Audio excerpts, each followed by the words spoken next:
বাঁশবেত শিল্পে দক্ষ কারিগর হিসেবে এবার ত্রিপুরার মুখ উজ্জ্বল করলেন সিপাহীজলা জেলার পূর্ব নলছড়ের রঞ্জিত দাস। বাঁশের ঝুড়ি বানিয়ে তিনি জিতে নিলেন রাষ্ট্রপতি পুরস্কার। আগামী 9 ডিসেম্বর দিল্লির বিজ্ঞান ভবনে দেশের অন্য প্রান্তের বিজয়ী শিল্পীদের সাথে রাষ্ট্রপতি দ্রৌপদী মুর্মু রঞ্জিত দাসের হাতে পুরস্কার তুলে দেবেন।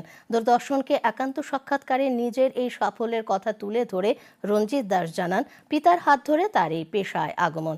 এখন তিনি প্রশিক্ষক। এছাড়া নলছড়ে নিজ বাড়িতে পরিবারের লোকজনদের সাথে নিয়ে বাঁশ বেতের বিভিন্ন সামগ্রী বানিয়ে বাজারজাত করেন বলেও জানান। তার এই সাফল্যে খুশি স্ত্রী ফুলকুমারী দাসও।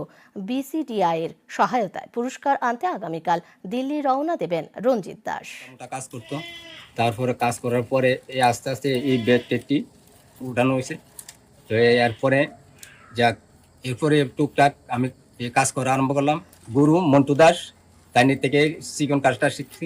শেখার পরে আমি এরপরে একটা বাস্কেট তৈরি করছি। এই বাস্কেটটা তৈরি করার পরে বিসিডি নিয়ে আমি এটা জমা দিচ্ছি রাষ্ট্রপতির লেগে, রাষ্ট্রপতি পুরস্কারের লেগে। তারপর এখন আমি নির্বাচিত হয়েছি। তারপরে আমি 9 তারিখ 7 তারিখ যাইতে আসছি, 9 তারিখ পুরস্কার দিব। এরপর ওখানে একটা রাষ্ট্রপতি পুরস্কারের লেখা দিয়েছে আমার স্বামী। এটা থেকে নির্বাচন হয়েছে, এটা থেকে আমি অনেক খুশি।